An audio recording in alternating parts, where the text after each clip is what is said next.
नमस्कार दोस्तों, कैसे हैं आप लोग? आई होप बहुत अच्छे होंगे। अच्छे से पढ़ाई-लिखाई आप लोग की जारी होगी। तो कहना ये था कि आज हम लोग आपकी क्लास में मौजूद हैं, आपके chapter number 9th the earth written by H E. Bates. H E. Bates के द्वारा जो लिखा गया है द अर्थ, इस चैप्टर को पढ़ाने के लिए हम लोग मौजूद हैं रेनबो पार्ट 2 का प्रोज सेक्शन से 9th चैप्टर नंबर है और जिसका नाम है the earth written by H E. Bates. H E. Bates के द्वारा लिखा गया है और मेरे भाई ये स्टोरी है और बहुत ही मस्त है, जबरदस्त है। सो आप लोग एक्साइटेड हैं? सभी लोग जुड़ जाएं। अगर जो नहीं भी जुड़े हुए हैं, एक बार सभी लोग आ जाएं अपने चैनल पे, इस चैनल पे, और अच्छे से मस्ती से पढ़ाई लिखाई आप लोगों की जारी हो जाएगी। तो सभी लोग एक बार आ जाओ, अगर आ गए हैं तो एक बार सभी लोग थम्स अप कर दें और मतलब जिसको हम लोग कहते हैं अटेंडेंस लगा दें, और अटेंडेंस लगा दें ताकि हमें ये पता चल रहा है कि सभी लोग आ गए हैं। मेरे जितने भी शेर एवं शेरनियाँ हैं, सारे यहाँ मौजूद हैं, पढ़ने के लिए एक्साइटेड हैं और इस क्लास को एन्जॉय करने के लिए तैयार हैं। चलिए, राधे-राधे मेरे भाई, सभी को नमस्कार, गुड इवनिंग, प्रणाम, आदाब, सत श्री अक चलिए हम लोग अब जो है अपनी क्लास को स्टार्ट करते हैं और अपनी क्लास की जो स्टार्ट होती है वो तो पता ही है, यानी पहले तो पहला दिन वर्ड मीनिंग करेंगे ही करेंगे। शुरुआत में, क्लास के शुरुआत में वर्ड मीनिंग करेंगे ही करेंगे। बिकॉज़ बिकॉज़ अगर वर्ड मीनिंग मजबूत हो जाती है, तो फिर इंग्लिश ज़बरदस्त हो जाती है। तो सभी लोग आ जाएँ, ठीक है? और आज की क्लास में हम लोग बात करेंगे आइडियम्स। किसकी बात करेंगे? आइडियम्स एंड फ्रेजेज़ की। आइडियम्स एंड फ्रेजेज़ की बात करेंगे। जितने भी आइडियम्स हैं, जितने भी वर्ड दिए जा रहे हैं क्लास की शुरुआत में, मेरे भाई सभी को अच्छे से कर लीजिए, ताकि आपको कहीं प्रॉब्लम ना हो आपके एग्ज़ाम में। एक भी वोकैब का क्वेश्चन नहीं छूटना चाहिए। अगर आप अच्छे से प्रैक्टिस कर लेते तो नहीं ही छूटेगा। मेरे तरफ से तो श्योर है, नहीं छूटेगा। क्या आप लोगों ने उसकी प्रैक्टिस कर रहे हैं? अगर नहीं कर रहे हैं तो प्लीज़ पढ़ना शुरू कर दीजिए, करना शुरू कर दीजिए। अब ज़्यादा दिन टाइम नहीं बचा। हम लोग 9th चैप्टर पे हैं और 9th चैप्टर फिर 10th 11th खत्म हो जाएगा, फिर आएँगे पोएट्री सेक्शन पे, फिर ग्रामर सेक्शन पे, फिर हिंदी ग्रामर, फिर हिंदी प्रोज़, हिंदी हिंदी पोएट्री, हर वो चीज़ को अच्छे से करते हुए फाइनली हिंदी और इंग्लिश को खत्म कर डालेंगे। तो सभी लोग एकदम मोटिवेशन बना के रखिए और प्लीज़ जुड़िए, लाइन में ही जुड़िए। कोशिश, अगर आपको लगता होगा कि सर हम रिकॉर्डेड वॉच कर लेंगे, तो आप रिकॉर्डेड में कितना वॉच करते होंगे ये हमें भी पता है। आप नहीं करते होंगे। आज का काम कल पे, कल का काम परसों पे, परसों का काम तरसों पे। आराम से छूटते-छूटते-छूटते यानी उसको कहते हैं ना, बैकलॉग लगते-लगते बहुत ज़्यादा लग जाता होगा। आप नहीं देख पाते होंगे। तो कोशिश कीजिए, ट्राई कीजिए कि थोड़ा-सा बैठना सीखिए, बैठ के पढ़ना सीखिए। देन ऑटोमैटिकली आपकी आदत बन जाएगी। वो आदत बन जाएगी तो फिर आराम से आप पढ़ सकते हैं। क्विज़ में थोड़ा-सा प्रॉब्लम चल रही है, उसको हम लोग जल्द ही सुधार कर लेंगे, वो वादा है। कल कल तक हम लोग कोशिश कर रहे हैं कि हो जाए। उस पे थोड़ा-सा अच्छे से प्रॉपर्ली ध्यान देना पड़ेगा। देन तो चलिए हम लोग जो है उसको हम लोग इश्यू रिज़ॉल्व कर लेंगे, लेकिन प्लीज़ आपका काम है सही से पढ़िए और अच्छे से पढ़िए, ताकि आपको कहीं कोई दिक्कत ना हो, किसी भी तरह की कोई प्रॉब्लम ना झेलनी पड़े। बाकी आज की क्लास में हम लोग पहले शुरुआत करते हैं वर्ड मीनिंग से, और आज की क्लास में सबसे पहला है idioms and phrases. Idioms and phrases, idioms and phrases, right? Idioms and phrases यानी आज आइडियम्स एंड फ्रेजेज़ का 21वां आइडियम्स एंड फ्रेजेज़ हो रहा है। अभी तक हम लोगों ने 20 आइडियम्स एंड फ्रेजेज़ को अच्छे से कर लिए। और एक चीज़ आपको हम और बोलना चाहेंगे आप लोगों को कि जो जो मोटिवेशन आप पहले आप जैसे क्लास में एंट्री लिए थे और जिस मोटिवेशन के साथ आपने 12th क्लास को जॉइन किया था पढ़ना, वही मोटिवेशन आपका बना रहना चाहिए। आप होते हो डिमोटिवेट हो जाते हो। आपको डिमोटिवेट नहीं होना है, आपको खुद में खुद को मोटिवेट रखना है। अगर मान लीजिए नहीं कीजिएगा तो फिर आपने वो चीज़ करने की शुरुआत ही क्यों किया? जब ऐसा ही करना था तो फिर आपने उस चीज़ को शुरुआत ही क्यों किया जब आपको नहीं करना था? तो प्लीज़ ये सब चीज़ ना करके, डिमोटिवेट ना हो करके खुद में खुद को मोटिवेट रखिए, खुद में खुद से पढ़िए, खुद में खुद को तुलना कीजिए और किसी से कंपेयर भी करना नहीं है। डोंट कंपेयर योरसेल्फ कहा जाता है ना, किसी से कंपेयर भी करना नहीं है। खुद में खुद को पढ़ना है, खुद में खुद को स्ट्रॉन्ग रखना है, खुद में खुद को मोटिवेट रखना है। हाँ, तो देन एक दिन हम उस मुकाम तक पहुँच जाएँगे जिस मुकाम के लिए हम लोग ये चीज़ की शुरुआत किए हैं। करना पड़ेगा। हँस के कीजिए या रो के कीजिए, करना तो पड़ेगा। सफलता का कोई कोई शॉर्टकट तरीका नहीं है, सफलता का कोई शॉर्टकट रास्ता नहीं है। आज जिसने उस मुकाम पे जिसको भी देख रहे हैं, एक बहुत अच्छे लेवल के मुकाम पे, एक अच्छे बहुत उच्च लेवल पे देख रहे हैं, जिसको भी आज आप देख रहे हैं, सभी ने कई रातों से लड़ा है, सभी ने मेहनत किया है, तो आपको भी मेहनत करना ही पड़ेगा। आपको लगता होगा कि हम नहीं करेंगे, ऐसे निकल जाएँगे, तो फिर करना पड़ेगा। 2 चीज़, डू एंड डाई, करो या मरो। ठीक है? तो सभी लोग कोशिश कीजिए कि आप लाइव क्लास में ही जुड़ें, लाइव क्लास में ही देखें और हो सके तो अपने दोस्तों को भी जोड़ें। इससे क्या होगा कि हमें भी मोटिवेशन मिलती है और आपका तो मोटिवेशन हो ही जाता है। प्लीज़ जुड़िए। चलिए हम लोग शुरुआत करते हैं। सबसे पहला है cats and dogs, cats and dogs. देखो कैट्स एंड डॉग्स मतलब क्या होता है? कैट्स एंड डॉग्स ये कुत्ता और बिल्ली वाला ज़िंदगी। कुत्ता और बिल्ली वाला ज़िंदगी कब होता है? बताएँ? कुत्ता और बिल्ली वाला ज़िंदगी कब होता है? कुत्ता और बिल्ली वाला ज़िंदगी तब होता है जब फटेहाल ज़िंदगी होती है। जैसे कि हेविली रेन हाँ, करी मतलब बहुत ज़्यादा वर्षा। बहुत ज़्यादा वर्षा के दिन में आप देखेंगे, जब बहुत ज़्यादा वर्षा होता है, तो वर्षा के दिन में आप ये मेरे भाई देखना, क्या होता है कि कुत्ता और बिल्ली वाला ज़िंदगी होता है। कभी कुत्ता उसके घर में जाता है, कहीं वहाँ छुपने के लिए जाता है, कहीं वहाँ छुपने के लिए जाता है। तो क्या होता है कि विद्यार्थी के मतलब वही चीज़ यानी कैट्स एंड डॉग्स वाला जो बात होगा, जब मूसलाधार बारिश होगा, तो कैट्स एंड डॉग्स लाइफ वाला ज़िंदगी जीना शुरू हो जाता है। यानी कैट्स एंड डॉग्स, अगर आ जाए कैट्स एंड डॉग्स तो आपका जवाब होना चाहिए हेविली रेन मतलब कहीं न कहीं बहुत ज़्यादा वर्षा हो रहा है, यानी मूसलाधार बारिश। कैट्स एंड डॉग्स मतलब मूसलाधार बारिश। कैट्स एंड डॉग्स मूसलाधार बारिश यानी हेविली रेन। दूसरा है, आ जाइए मेरे भाई come to grief, come to grief ना, कम टू ग्रीफ। ग्रीफ मतलब होता है दुःख। ग्रीफ मतलब क्या होता है? शोक व्यक्त करना, शोक भी होता है, दुःख भी होता है ना? कम टू ग्रीफ अगर किसी के जीवन में दुःख आ जाए, तो फिर कष्ट उठाना पड़ता है उसके जीवन में, शोक आ जाए तो कष्ट उठाना पड़ता है, ना मुसीबत में पड़ना, ना कम टू ग्रीफ अगर शोक आ जाए किसी के कम टू मतलब ग्रीफ का आना यानी दुःख का आना, तो फिर क्या हो जाना? सफ़र होना, कष्ट उठाना, मुसीबत में पड़ना, कष्ट उठाना या फिर मुसीबत में पड़ना, ठीक है? यानी कैट्स एंड डॉग्स हैवली मूसलाधार बारिश, कम टू ग्रीफ सफ़र, कष्ट उठाना या मुसीबत में पड़ना और 23 है कोल्ड कम्फर्ट। बाबू रे कोल्ड मतलब क्या होता है? कोल्ड मतलब होता है कब कभी-कभी हम ठंडा पानी पी लेते हैं, अभी गर्मी का मौसम चल रहा है, कभी-कभी हम लोग ठंडा पानी पी लेते हैं, तो आत्मा को तृप्ति मिल जाती है, आत्मा को संतुष्टि मिल जाती है। चलो इसी बात पे पानी पी लेते हैं थोड़ा-सा। आह!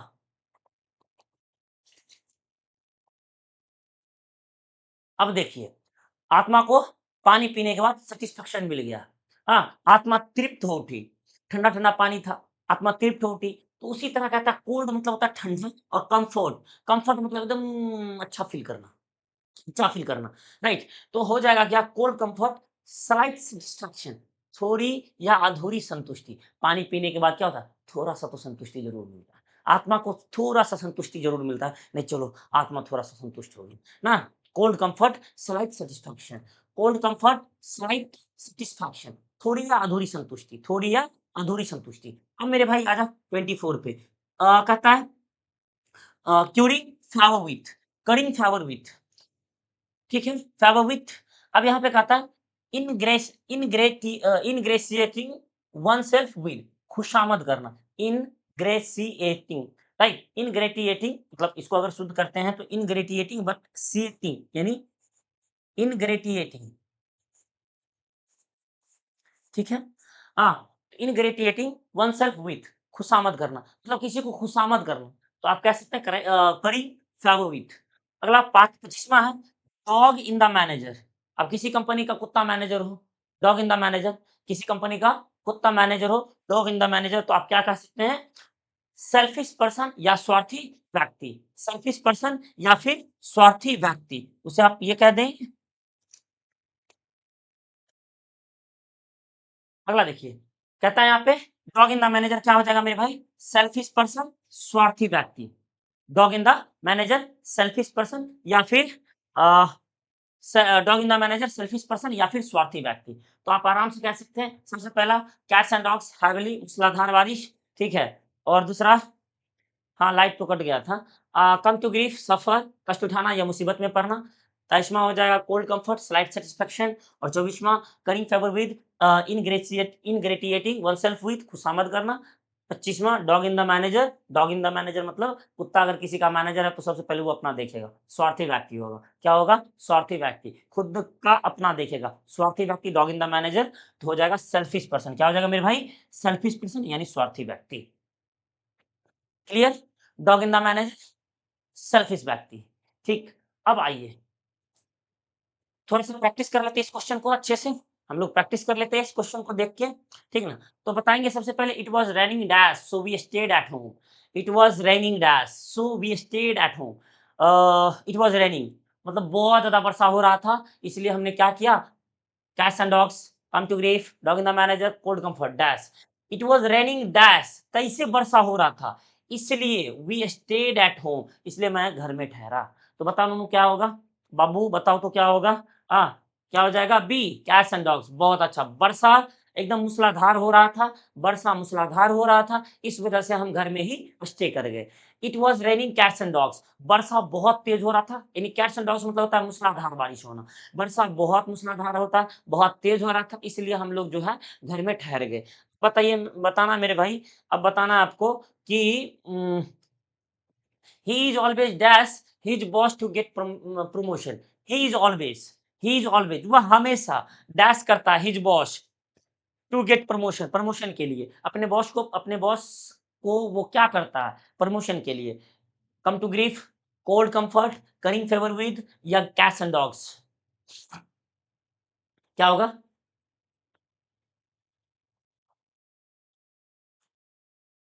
बताइए यहाँ पे क्या हो जाएगा? Cold comfort, currying favour with cats and dogs, come to grief, he is always dash. क्या हो जाएगा इसका? See, currying favour with. Currying favour with मतलब क्या होता है? करिंग फेवर विद मतलब क्या होता है? एक बार हम लोग फिर से देख लेते हैं। करिंग favour with, ingratiating oneself with, खुशामद करना। क्या करना मेरे भाई? खुशामद करना। तो यहाँ का था he is always, he is always, he is always currying favour with, वह हमेशा खुशामद करते रहता है किसका? किसको? अपने बॉस को, टू गेट प्रमोशन, प्रमोशन के लिए। तो मेरे भाई हो जाएगा करिंग फेवर विथ। बहुत अच्छा, सी नंबर। अब देख, कम टू ग्रिप मतलब कष्ट का आना, कोल्ड कंफर्ट मतलब आत्मा को स्वाइट सैटिस्फैक्शन मिलना, और कैट्स एंड डॉग्स मतलब मूसलाधार बारिश होना। सो ये मेरा हो जाएगा, ठीक है, 3 का 2 का सी। अगला देखिए, तीसरा ये, he gave me dash after my failure. He gave me dash, he gave me dash, उसने मुझे क्या दिया? He gave me dash after my failure, dog in the manager, come to grief, cold comfort और cats and dogs. कहता he gave me dash after my failure, मेरे failure होने के बाद उसने मुझे क्या दिया? कम टू ग्रीफ दिया, कष्ट में और डाल दिया ना, डॉग इन द मैनेजर। हाँ, डॉग इन द मैनेजर क्या हो जाएगा?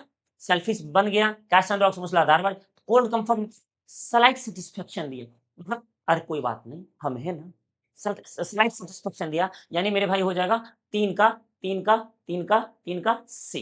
3 का क्या हो जाएगा? सी। बहुत अच्छा। अगला देखिए चौथा, कहता if you act carelessly you may dash.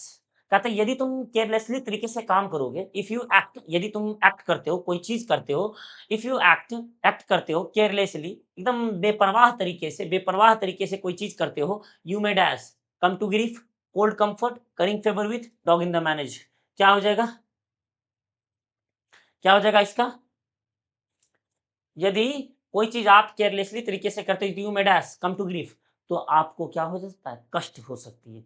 यानी अरे डॉग इन द मैनेजर कैसे यार हो जाएगा? डॉग इन द मैनेजर कैसे हो जाएगा? कम टू ग्रीफ मतलब क्या होता है? दुःख में आना, कष्ट में, कष्ट होना, दुःख में होना। Cold slight satisfaction, currying favour with मतलब होता है चापलूसी करना या फिर खुशामद करना। डॉग इन द मैनेजर मतलब होता है सेल्फिश व्यक्ति। ठीक, ये कैसे होगा? इफ यू एक्ट केयरलेसली, यदि आप गलत तरीके से काम करते हैं, केयरलेसली तरीके से काम करते हैं, ठीक ना? केयरलेसली तरीके से काम करते हैं, यू मे डैश, अगर आप बेपरवाह तरीके से काम करते हैं तो आपको कष्ट हो सकती है। आप यहाँ देखिए ना, यहाँ देखिए आप, देखिए, कम टू ग्रीफ, कष्ट उठाना, मुसीबत में पड़ना। अब स्वाभाविक है बेपरवाह तरीके से आप काम कीजिएगा तो मुसीबत में तो पड़ ही जाइएगा, मुसीबत में तो आपको पड़ ही जाना है। तो यहाँ पे क्या हो जाएगा मेरे भाई? 4 का यानी 4 का हो जाएगा come to grief, come to grief. अगला देखिए, 5वां देखो बाबू, कहता है he doesn't let others use his things, he is a dash. कहता है he doesn't let others, he doesn't let others use his things, उसने किसी को अपना चीज़ यूज़ करने के लिए नहीं देता है। ही इज़ अ डैश, अब स्वाभाविक है, आप अपना चीज़ किसी को यूज़ करने नहीं दीजिएगा तो आप क्या कहलाइएगा? स्वार्थी व्यक्ति कहलाइएगा। आप क्या कहलाइएगा? डॉग इन द मैनेजर कहलाइएगा। डॉग इन द, जो राइट। तो ये चीज हो जाएगा dog in the manager, he doesn't let others use his things, he is dog in the manager, वो सेल्फिश व्यक्ति है। हाँ, ये समझ गए आप इन 5 का सी। आज हम मेरे लाडले इस चैप्टर को पढ़ने के लिए द अर्थ और रिटन बाय एच.ई. बेट्स। मस्त है चैप्टर, जबरदस्त चैप्टर है और ये कहानी है, स्टोरी है। क्या है मेरे भाई? स्टोरी है। क्या है? स्टोरी है। चैप्टर नंबर 9 जो रेनबो पार्ट 2 से लिया गया है, उसका ये स्टोरी है द अर्थ और रिटन बाय एच.ई. बेट्स। किसके द्वारा लिखा गया मेरे भाई? एच.ई. बेट्स के द्वारा लिखा गया। किसके द्वारा लिखा गया है? एच.ई. बेट्स। एच.ई. बेट्स के द्वारा लिखा गया है कौन सा chapter? The earth, H E. Bates, written by H E. Bates. Clear है? जबरदस्त तरीके से अब हमें इसे पढ़ना है। आ जाओ हम लोग द अर्थ, एच.ई. बेट्स यही है साहब, यही है ऑथर हमारे एच.ई. बेट्स साहब। ठीक है, इन्होंने ही लिखा है द अर्थ। इनके बारे में हम तो जान ही गए थे, थोड़ा सा एक बार अगर गो थ्रू करना हो तो मतलब देख सकते हैं। 1905 यानी 1905 में इनका जन्म हुआ, 1974 में इनकी मृत्यु हो गई। नॉर्थम्पटन इंग्लैंड के सेंट्रल इंग्लैंड में हुआ था जन्म। was well acquainted with the English countryside, especially the peasants who lived there, achieve beds। किसानों के कवि के नाम से भी इन्हें हम जानते हैं, ठीक है ना, क्योंकि ये ज्यादा ये थे। अब देखिए ये चीज हम पढ़ चुके थे, पैराग्राफ 1 तक हम लोगों ने कंप्लीट किया था, पैराग्राफ 2 भी कंप्लीट कर ली थी। अब पैराग्राफ 3 में हम लोग आते हैं। पैराग्राफ 3 को अच्छे से देखना है मेरे भाई, अच्छे से देखना, बहुत अच्छे से देखना। पैराग्राफ 1 और 2 में हम लोगों ने क्या देखा था, देखना। पैराग्राफ 1 में हम लोगों ने देखा था कि जॉनसन के बारे में थोड़ा-सा 2 लाइन था। All that the Johnson had was the earth. Johnson परिवार के पास जो कुछ भी था उसके पास ज़मीन ही था। ठीक है, ज़मीन ही था। Very often it seemed as if it were all they had ever had. मतलब उससे अक्सर यही लगता था कि उसके पास जो भी कुछ पहले से था, वो सिर्फ़ और सिर्फ़ ज़मीन था, ज़मीन ही था। उसके बाद फिर आगे बात हुआ, इट वाज़ ट्रू, ये भी सत्य था कि उसके पास ज़मीन के अलावा भी कुछ थोड़ा-मोड़ा सामान था। जैसे कि उनके पास क्या-क्या था, slowly dragged the plow and the क्या-क्या था यहाँ पे देखिए, कहता है a plow, a two-wheeled cart, tools, a bony brown mare। मतलब ये सच था कि उसके पास कुछ चीज़ें भी थी, एक हल, 2 पहिया वाला गाड़ी, औज़ार और एक दुबली-पतली बूढ़ी घोड़ी, जो जो क्या करता था कि which slowly dragged the plow and the cart about their rough 4 acre। बाबू ये जॉनसन के पास कितना एकड़ का ज़मीन था? 4 एकड़ का ज़मीन था। प्लॉट ऑफ जो धीरे-धीरे उनके लगभग 4 एकड़ के उबड़े-खाबड़े खेत में भी क्या करता था? हल चलाने का काम आता था। कौन? घोड़ी-घोड़ी। It was true that they also had a son. ये भी सत्य था कि उसके पास एक बेटा भी था, जिसका नाम क्या था? जिसका नाम क्या था? जिसका नाम क्या था मेरे भाई? हाँ, और 2 पहिया की गाड़ी, बहुत अच्छा। ठीक है, और उसके पास एक बेटा भी था। बेटा का भी बेटे को भी इंक्लूड कर लो मेरे भाई, बेटे को भी इंक्लूड कर लो, बेटा भी था उसका एक, और जिसका नाम था क्या? बेंजी। जिसका नाम क्या था? बेंजी। बेंजी के पिता का क्या नाम था? जॉनसन। बेंजी के पिता का नाम क्या था? जॉनसन। अब पैराग्राफ 3 में हम लोग आते हैं। कहता the Johnsons' son was named Benji. Johnson के बेटे का नाम क्या था मेरे भाई? बेंजी। जॉनसन के बेटे का नाम क्या था? बेंजी। जॉनसन के बेटे का नाम क्या नाम था? बेंजी। कहता the Johnsons' son was named Benji. Johnson के बेटे का नाम बेंजी था and it was more than 30 years since they had surrendered to the idea that he was not right in his head। ध्यान से कहता है the Johnson son was named Benji. Johnson के बेटे का नाम बेंजी था and it was more than 30 years since they had surrendered to the idea that he was not right in his head. कहता और 30 साल से भी ज्यादा समय हो चुका था जब उन्होंने मान लिया था कि वह दिमाग से पूरी तरह ठीक नहीं है, पूरी तरह ठीक नहीं है। मतलब उनको 30 साल, मतलब ये 30 साल से वो मानते आ रहे थे कि ये जो मेरा मतलब ये जो बेंजी है, इसका दिमागी से थोड़ा-सा विक्षिप्त है, दिमागी हालात इसका ठीक नहीं है। मतलब and it was more than 30 years since they had surrendered. उसने जब से उन्होंने सरेंडर्ड किया टू द आइडिया, ये विचार को, कि ही was not right in his head, वह जो है अपने दिमागी हालात से ठीक नहीं है। कहता it was not that he was insane or imbecile or even that he could not read and write and count figures। कहता ऐसा नहीं था कि वह पागल या मूर्ख था या पढ़ लिख और गिनती नहीं कर सकता था। मतलब समझिए, बेंजी यानी जॉनसन की जो बेटा था बेंजी, बेंजी जो था ना वो हल्का दिमाग से विक्षिप्त था। अब ऐसा भी नहीं कि वो पढ़ नहीं सकता था, लिख नहीं सकता था, काउंट नहीं कर सकता था, सब चीज़ कर सकता था। लेकिन होता है ना एक मंद बुद्धि टाइप का, वो मंद बुद्धि टाइप का, पागल भी नहीं था। पढ़ लिख सब चीज़ कर सकता था, सब चीज़ कर सकता था। थोड़ा-सा दिमाग उसका ना सुस्त टाइप का था। एकदम मतलब परे रहना ऐसे सब चीज़ बुझने का मतलब शांत स्वभाव का, थोड़ी-सी मंद बुद्धि टाइप का, एकदम जो चंचलनेस नहीं हो, जो चंचलनेस नहीं हो, एकदम पूरा चंचल जो ना हो, ठीक है? उस टाइप का ये व्यक्ति था। ऐसा नहीं था कि वो पागल या मूर्ख था या फिर पढ़ लिख नहीं सकता था, गिनती नहीं कर सकता था, हर वो चीज़ कर सकता था। But only that he was simple, not quite like other people बल्कि वह बस सीधा-साधा था, एकदम सीधा-साधा था, बाकी लोगों जैसा नहीं था। And because he was their only son और क्योंकि वह उनका इकलौता बेटा था। किनका इकलौता बेटा था? जॉनसन का इकलौता बेटा कौन था? जॉनसन के इकलौते बेटे का क्या नाम था? बेंजी, जो क्या था? एकदम बिल्कुल सिंपल था, सामान्य लोगों की तरह नहीं था, पागल भी नहीं था, बट सामान्य लोगों की तरह भी नहीं था, एकदम सीधा-साधा व्यक्ति था, सीधा-साधा बंदा था। कौन? बेंजी और किसका बेटा है? जॉनसन का बेटा है, ठीक है? अब कहता है, the Johnsons had spent many years sorry, sorry, sorry. हाँ, यहाँ पे कहता है and because he was their only one son और क्योंकि वह उनका इकलौता बेटा था, कहता है the Johnsons had spent many years being a little too kind, too anxious and too sacrificial towards him. कहता है जॉनसन दंपति बोले तो बेंजी के मम्मी और पापा, बेंजी की मम्मी और पापा। कहता है यहाँ पे कि द जॉनसन्स आ गया तो जॉनसन के मम्मी और पापा, यानी जॉनसन दंपति had spent many years Johnson दंपति कई सालों तक उसके प्रति ज़रूरत से ज़्यादा दयालु, किसके प्रति? अपने बेटे के प्रति। अब स्वाभाविक है कि कोई बच्चा एकदम थोड़ा-सा मंदबुद्धि टाइप का हो, एक ही बालक हो, तो मम्मी थोड़ा-सा लाड-दुलार, प्यार तो करेगी ही करेगी और उसके प्रति थोड़ा काइंड तो दिखाएगी ही दिखाएगी। कहता है जॉनसन दंपति यानी जॉनसन के बेंजी के मम्मी और पापा कई सालों तक यानी हैड स्पेंट मेनी इयर्स कई सालों तक उसके प्रति ज़रूरत से ज़्यादा दयालु, चिंतित और त्याग करने वाले बने रहे। मतलब क्या कि जॉनसन दंपति यानी जॉनसन अपने खुद और जॉनसन की पत्नी दोनों अपने बच्चे के प्रति बहुत ज़रूरत से ज़्यादा प्यार, दुलार ज़्यादा दिखाया, उसके बारे में चिंतित रहते थे कि मेरा एक ही बेटा है, मंदबुद्धि का है, थोड़ा सिंपल माइंडेड का है, ऐसा क्या काम मतलब अपने बच्चों को लेके वो परेशान रहते थे, चिंतित रहते थे और त्याग करते रहते थे अपने बेटे को लेकर के। जहाँ लगे जहाँ कहीं भी जहाँ मतलब जहाँ लगे कि मेरा बेटा ठीक-ठाक हो जाए, वहाँ से वो इलाज करवाते थे, कि किसी तरह ये सामान्य लोगों की तरह हो जाए। अपने बेटे को लेकर के जॉनसन दंपति एकदम बड़ा टेंशन रहते थे, चिंतित रहते थे, ज़रूरत से ज़्यादा लाड-प्यार देते थे, दुलार करते थे, क्योंकि एक ही बेटा था बेंजी।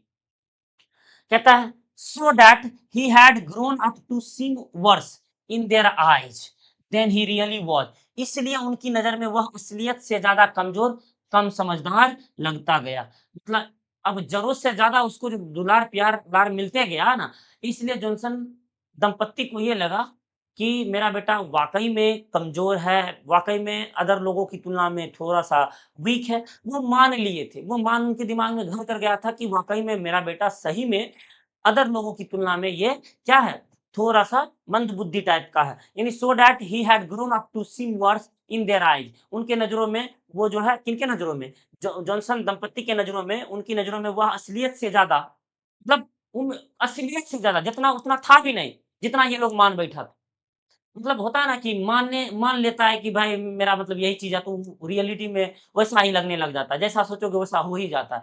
तो क्या हुआ था कि जॉनसन दंपति को ये लगने लग गया था कि मेरा बेटा जो है वाक़ई में असमान लोगों की तुलना में ये क्या है विक्षिप्त है, उतना चंचल नहीं है, उतना मतलब सिंपल माइंडेड का है। तो ये उतना था भी नहीं, जितना ये लोग सोच लिए थे यानी जॉनसन और जॉनसन की वाइफ़ ने जितना सोच लिए थे, उतना था भी नहीं। उससे कहीं ज़्यादा ये लोग खुद सोच बैठे थे। इसलिए और उसको बेंज़ी लगने लगा एकदम बिल्कुल उस टाइप का, डल टाइप का, सुस्त टाइप का, सामान्य लोगों की तुलना में मतलब सामान्य लोगों की तुलना में ये क्या लगने लगा और भी खराब लगने लग गया। चूँकि ये घर कर बैठे थे, इसके दिमाग में घर कर बैठा था, यानी जॉनसन दंपति के दिमागों में घर कर बैठा था, क्या कि मेरा बेटा जो है अदर लोगों की तुलना में बड़ा सिंपल है, बड़ा ही ये है, उतना चंचल नहीं है, पता नहीं क्या होगा, नहीं होगा, इसका फ्यूचर कहाँ जाएगा। हर तरह की इसके माइंड में ज़रूरत से ज़्यादा ये सोच बैठे थे। अब अगला आइए, कहता है, "Benji had the large loose limbs" अब बेंजी का जो था ना लार्ज लूज लिम्स था, मतलब उसका लिम्स उसका कहता है कि Benji had the large large मतलब बड़ा loose limbs that often belong to the simple minded. Benji के शरीर के अंग बड़े और ढीले ढाले थे, जो अक्सर सीधे साधे लोगों में होते हैं। बेंजी का जो शरीर था, बेंजी के शरीर का जो ढांचा था एकदम ढीला ढाला था, थोल थाल था, एकदम लूल टाइप का, मतलब बकलोल टाइप का, समझे, एकदम ढीला ढाला अंग था, थोड़ा हेल्दी था, मोटा था, एकदम अलबत्ता चीता लग रहा था। कैसा लग रहा था? अलबत्ता चीता, जो सामान्य माइंडेड का हो, एकदम विक्षिप्त टाइप का, एकदम बुझने की मतलब सब चीज़ आता था बुझने के लिए, समझने-बुझने के लिए सब चीज़ आता था। लेकिन ये होता नहीं था अंग जो उसका शरीर का जो ढाँचा था एकदम थोल-थाल था। कहने का मतलब थोल-थाल समझते हैं ना? गाल लटक जाना, आँख बड़ा-बड़ा दिखना, कान एकदम बड़ा-सा दिखना, मतलब बिल्कुल समझ लीजिए ना large loose limbs that person belong to the super minded. Benji के शरीर के अंग बड़े और ढीले ढाले थे, जो अक्सर सीधे साधे लोगों में होते हैं, जो अक्सर सीधे साधे लोगों में होते हैं। एंड थिक सॉफ्ट हेयर, और उसका हेयर जो था, उसका बाल जो था, बड़ा सॉफ्ट था, बड़ा थिक था, बड़ा पतला था, जैसे मासूम का होता है। हाँ, तो वो गणेश जी की तरह नहीं भाई, गणेश जी की तरह नहीं, गणेश जी तो बहुत अच्छे थे। एक लूद टाइप का, थोल-थाल टाइप का। मतलब बेकार थोड़ा-सा मतलब समझ ही रहे होंगे। थोल-थाल टाइप का, ठीक है? उस टाइप का बंदा था वो, ठीक है? अब कहता है यहाँ पे and thick soft hair, fair hair on his face, और उसके चेहरे पे मुलायम हल्के रंग के बाल थे। अब सोचिए उसका बाल जो था ना, बड़ा मुलायम था, हल्के रंग का था। एकदम यहाँ पे आ जाता था बाल, यहाँ पे आ जाता था, तो आप समझ सकते हैं कि एकदम बिल्कुल लैपटॉप चार्जिंग लगा, लैपटॉप चार्जिंग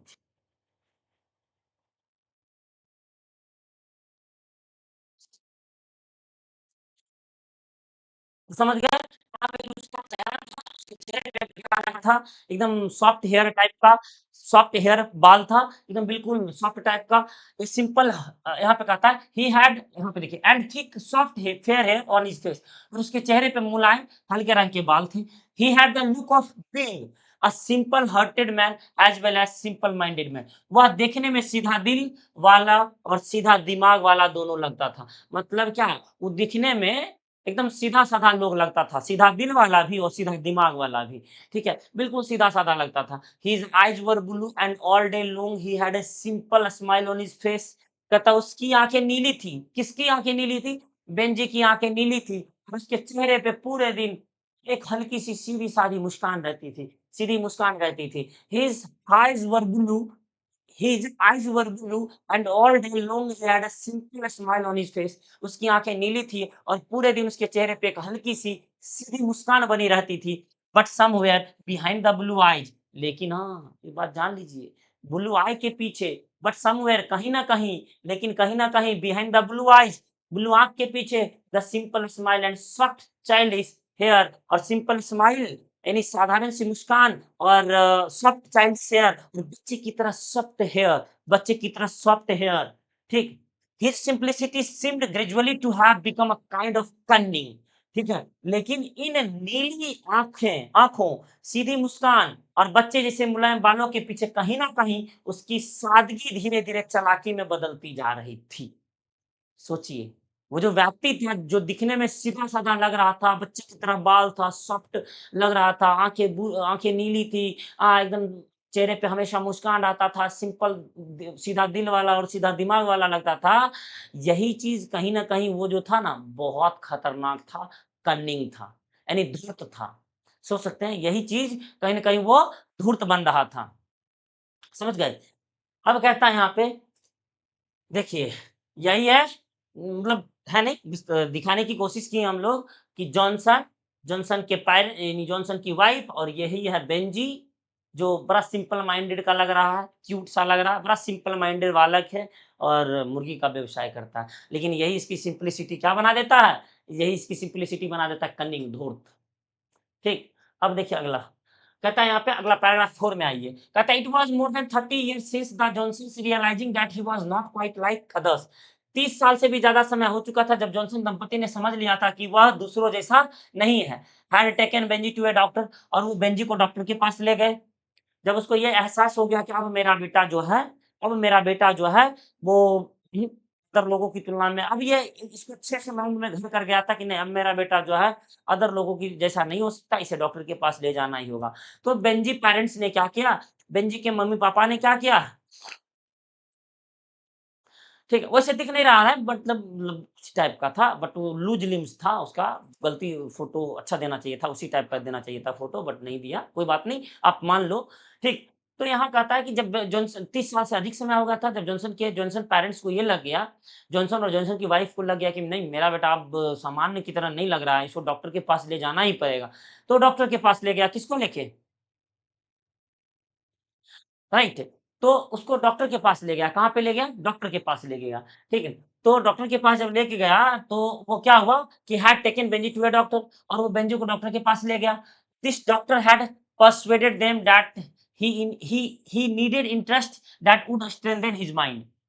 जिस डॉक्टर के पास ले गया बेंजी के पेरेंट्स बेंजी को, तो डॉक्टर ने बेंजी के बारे में बताया कि सुनिए ना, इसको कुछ ऐसा करने दीजिए काम, इसको कुछ ऐसा काम करने दीजिए जो इसके माइंड को डेवलप कर सके, जो इसके माइंड को विकास कर सके। कुछ ऐसा इसको काम दीजिए करने के लिए, और वो काम दीजिए करने के लिए, वो काम करने दीजिए, वो काम करने दीजिए जिसमें इसको इंटरेस्ट हो, और उस काम की वजह से इसका माइंड जो है ना डेवलप कर जाएगा।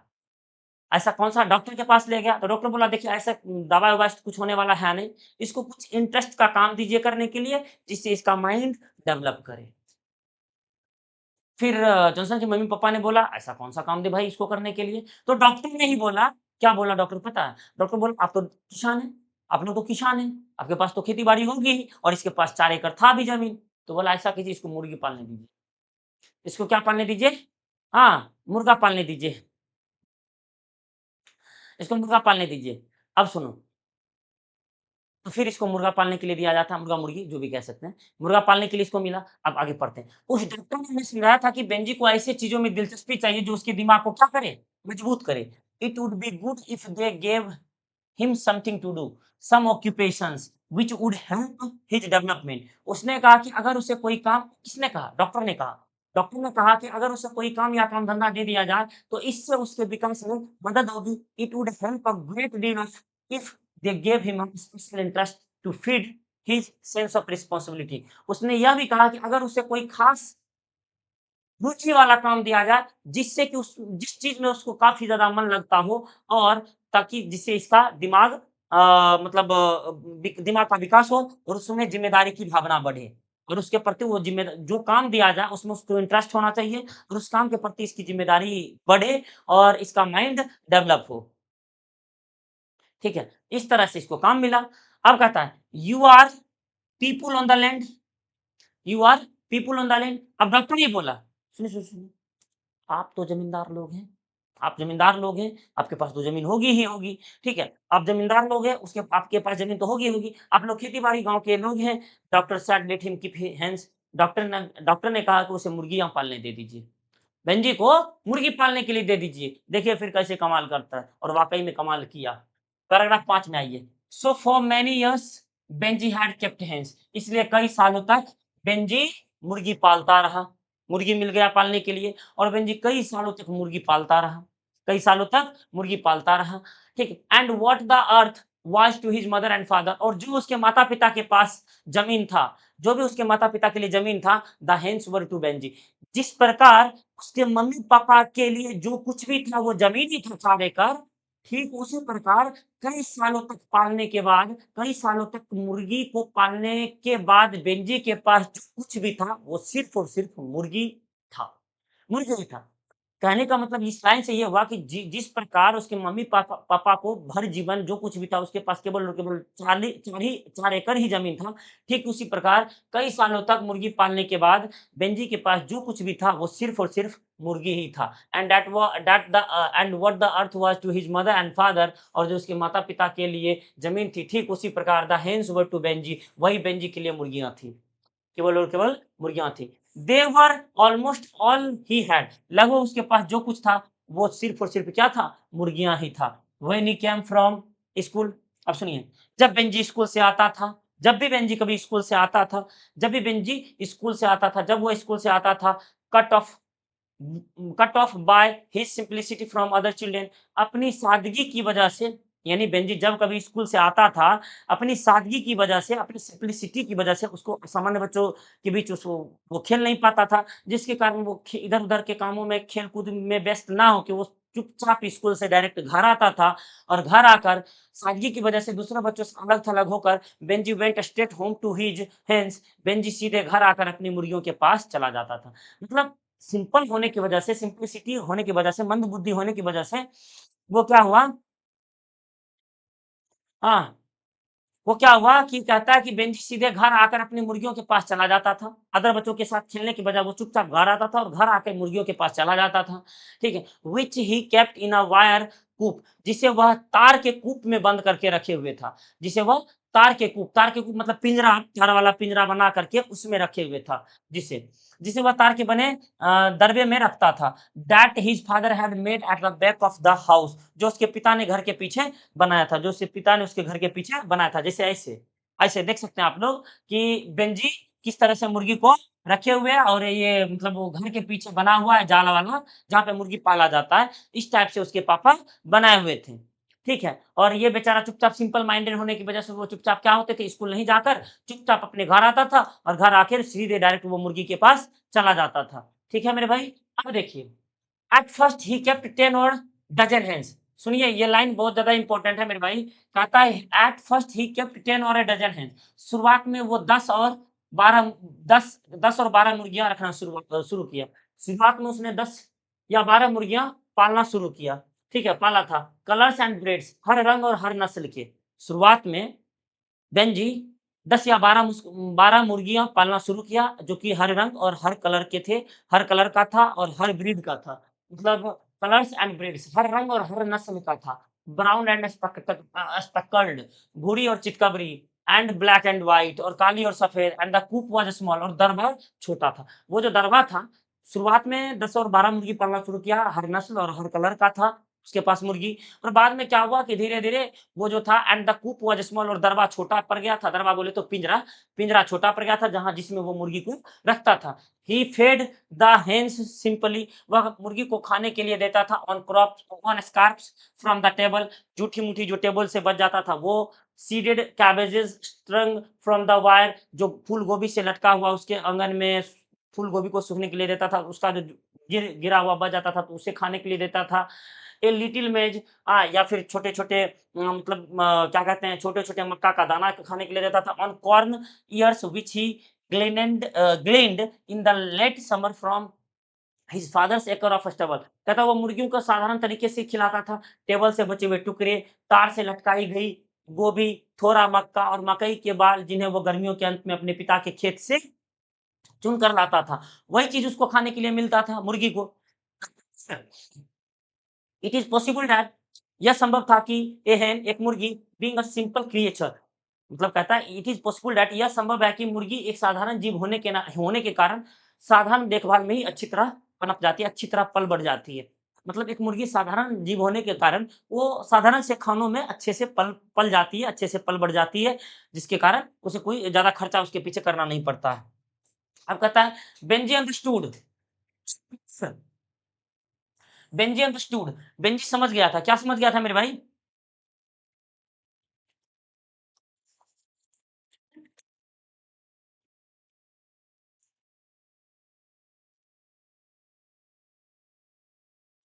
कहता है यहाँ पे बेंजी अंडरस्टूड, बेंजी समझ गया था the first and last thing about him. कहता है बेंजी समझ गया था पहला और अंतिम चीज मुर्गी के बारे में।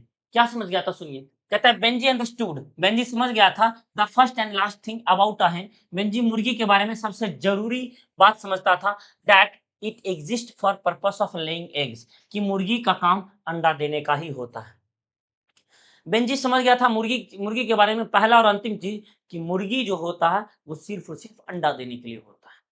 ये बात उसके माइंड में बैठ गया था, मुर्गी का काम सिर्फ और सिर्फ अंडा देना होता है। इन दोज डेज, उन दिनों, this simple process had not become scientific nor had it become highly complicated and commercialised. उन दिनों यह साधारण काम ना तो बहुत वैज्ञानिक बना था और ना ही ज्यादा जटिल था और व्यापारिक होता था।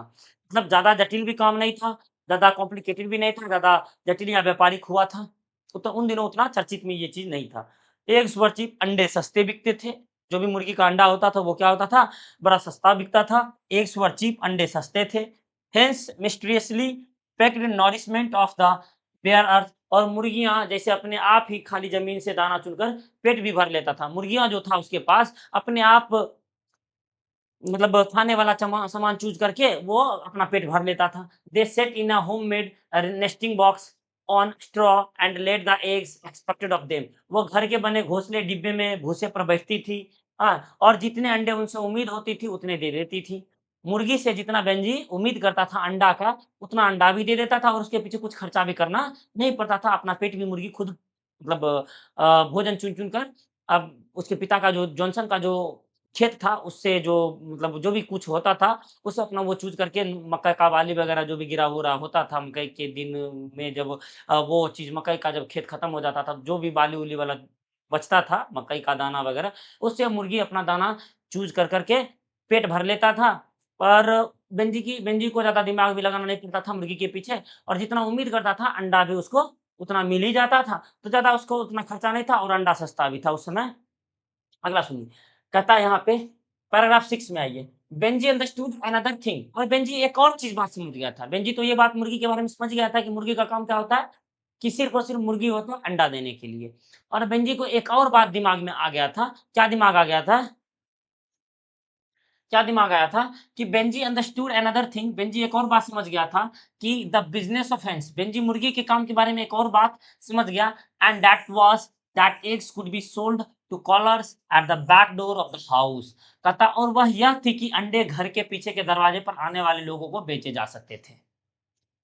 बेंजी का घर जो था, बेंजी के घर के दरवाजे के पीछे जो लोग वगैरह आता था, उसके यहाँ वो अंडे बेच भी सकता था। ये बात भी उसके दिमाग में आ गया था कि अंडा को बेचा भी जा सकता है और इससे पैसा कमाया जा सकता है। जो भी उसके घर के पीछे दरवाजे पे आता था, तो उसके यहाँ वो अंडा बेच देता था और उससे जो पैसा मिलता था, वो रखता था। ठीक है? तो ये बात भी उसको समझ आ गया। कहता है कि and that was that eggs could be sold to callers at the back door of the house. और यह था, दूसरा बात यह समझ गया था कि अंडे घर के पीछे के दरवाजे पर आने वाले लोगों के बीच बेचे जा सकते हैं। In scores and half scores and fives, 20, 10 और 5 की गिनती में, मतलब 20, 10 और 5 की गिनती में अंडा बेचा जा सकता था। And the money from these eggs, और उस अंडे से जो पैसा मिलता था वाज़ पुट केयरफुली, और इन अंडों से मिले पैसों को बहुत सावधानी से रखा जाता था। ऑलमोस्ट रिलिजियसली, मानो किसी नियम या पूजा की तरह, into a large white basin that stood on the top shelf of kitchen cupboard, और एक बड़े सफ़ेद बर्तन बेसिन में जो रसोई की अलमारी के ऊपर वाले खाने में रखा रहता था। और बेंजिस मतलब उस मुर्गी को बेचने से जो पैसा होता था, मुर्गी कैसे बेचता था? 10, 5, 20, 10 और 5 की तरह गिनती में बेचता था। And the money from these eggs, और इस अंडा से जो पैसा होता था वाज़ पुट केयरफुली, अच्छे ढंग से रखता था।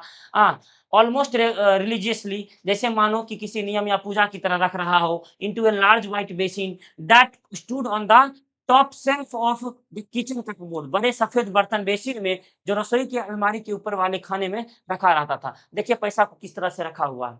ठीक है? एकदम सँभाल कर पैसा रखता था, सँभाल कर। इस तरह से अलमारी के सबसे ऊपर वाले एक बेसिन कोटरा रहता था, उसी में वो पैसा को बड़े सँभाल कर रखता था। देखिए किस तरह से रखे हुए हैं। ठीक है मेरे भाई? अब देखिए अगला, कहता the basin was beyond Benjy's reach. वह जो मतलब बेसिन में जो रखा जाता था पैसा, वो बेंजी के पहुँच से थोड़ा ज़्यादा ऊपर था। बेंजी वहाँ पहुँच नहीं पाता था। उसकी मम्मी-पापा इस तरह से वो पैसा को रख देते थे ऊपर में कि बेंजी वहाँ तक पहुँच नहीं पाता था। वह बर्तन बेंजी की पहुँच से बाहर था। बट वन डे, एक दिन his mother would tell him, लेकिन एक दिन उसकी माँ उससे कहती थी, एक दिन माँ उससे बोली, जब बेंजी ने अपनी मम्मी को पैसा रखते हुए उतना ऊपर देख लिया, तो बेंजी कुछ नहीं बोला, चुपचाप देख रहा था। तो बेंजी की मम्मी ने उसे बोला कि क्या बोला एक दिन, बोला उसकी बेंजी की मम्मी ने एक दिन उसको बोला, क्या मदर विल टेल हिम, लेकिन एक दिन उसकी माँ उससे कहती है क्या कि the money will be yours. You understand? यह पैसा तुम्हारा होगा, समझे? जब मम्मी उसकी पैसा रख रही थी, तो बेंजी ने देखा और जब बेंजी देख रहा था तो बेंजी की नज़र उस पे था, तो बेंजी की मम्मी की नज़र अभी इस पे पड़ा पैसा रखते वक़्त, तो बेंजी की माँ ने बोला क्या कि एक दिन यह पैसा तुम्हारा ही होगा, एक दिन यह पैसा तुम्हारा ही होगा, यू अंडरस्टैंड? तुम समझे? Your father and me are going to save the money, तुम्हारे पापा और मैं पैसा को सेव करके रख रहे हैं ताकि भविष्य में तुम्हारा ही काम दे, ठीक है? तुम्हारे पिता और मैं यह पैसा बचा रहे हैं, when there's enough we shall put it into the bank. जब यह पैसा काफ़ी हो जाएगा, तो हम इस सारे पैसा को क्या करेंगे? बैंक में जमा कर देंगे। फिर कहता है when there's enough we shall put it into into the bank, जब यह काफ़ी हो जाएगा तो हम इसे बैंक में जमा कर देंगे। The bank will give interest on it, तब बैंक क्या करेगा? इस पैसे के ऊपर इंटरेस्ट देगा। जब पैसा ज़्यादा हो जाएगा, पैसा भी अंडा बेच रहे हैं 10, 20, 5 करके जो अंडा बेच रहे हैं, जिससे पैसा होगा, हम इतना-इतना दूर रख रहे हैं, ठीक है? और जब ये रख रही थी, तो एक दिन बेंजी देख लेता है, तो बेंजी की माँ बोलती है क्या कि ये जो तुम देख रहे हो, जो पैसा रख रहे हैं, ये तुम्हारे लिए ही रख रहे हैं और तुम्हारे पापा और मैं तुम्हारे लिए पैसा जमा कर रहे हैं। जब एक दिन बहुत सारा पैसा हो जाएगा, तो हम इसी पैसे को जाके बैंक में जमा कर देंगे और बैंक वाला हमें इंटरेस्ट देगा, ठीक है? बैंक वाला हमें क्या करेगा? इंटरेस्ट देगा। The bank will give interest on it, bank इस पर ब्याज देगा। एंड देन वन डे, और फिर एक दिन, व्हेन यू आर 21, जब तुम 21 साल के हो जाओगे, it will be yours by right, यह पूरी तरह तुम्हारा हो जाएगा। It will all be yours, यह सब तुम्हारा होगा। And you can what you like with it, और तुम इससे जो चाहो कर सकते हो। तब बोलती है जब पैसा बहुत ज़्यादा हो जाएगा, बैंक इंटरेस्ट देने लग जाएगा, तब उसके बाद क्या होगा? जब तुम 21 साल के हो जाओगे, तब ये सब तुम्हारे नाम से खाता खुलवा देंगे और तुम्हारे नाम पे ये पैसा जमा कर देंगे और सारा पैसा तुम्हारा हो जाएगा। सब का सब तुम्हारा हो जाएगा, तुम्हारा जो मन होगा वो करना तुम इस पैसे से। इस तरह से ठीक, इस तरह से तुम इससे जो चाहो कर सकते हो। Do you understand? क्या तुम समझे? And Benji would simply smile at his mother and से यस। जब बेंजी की माँ ने पूछा, समझा? तब बेंजी सिंपल सा हँस देता है और कहता है, हाँ, समझे। ठीक है, हाँ, समझे। ही अंडरस्टूड, और बेंजी अपनी माँ की ओर देखकर मुस्कुराता और कहता है, हाँ, समझ गए। ठीक, हाँ, समझ गए। इसी के साथ मैं भी समझ गया कि अभी जो है पैराग्राफ 6 तक हम लोग खत्म कर दिए। फिर कल हम लोग पैराग्राफ 7 से मिलेंगे। तब तक अभी क्या हुआ? बेंजी के मम्मी ने जो बेंजी को बोला क्या, कि इस पैसा एक दिन बैंक में रख देंगे, बैंक इस पे इंटरेस्ट देगा और जब तुम 21 साल के हो जाओगे, तो तुम्हारे नाम पे सारा पैसा जमा कर देंगे और इस पैसे से तुम जो चाहो वो कर सकते हो। समझे? तो बेंजी मुस्कुरा कर कहता है, "हाँ।" ठीक है? तो इसी तरह अब हम लोग इस क्लास को फाइनली यहीं पे खत्म करते हैं।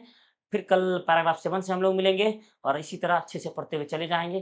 देखते हैं आखिर क्या होती है बेंजी के साथ। ठीक, ठीक है। तो चलते हैं, अब हम लोग इसके बाद ग्रामर की क्लास करेंगे। तब तक के लिए smart, good night, bye bye, see you, take care, love you all. हो सके तो क्लास को शेयर कर दीजिए, प्लीज़ सब्सक्राइब कर दीजिए और दूसरों के साथ भी शेयर करके उसे भी बोल दीजिए सब्सक्राइब कर ले, ताकि इस चैनल का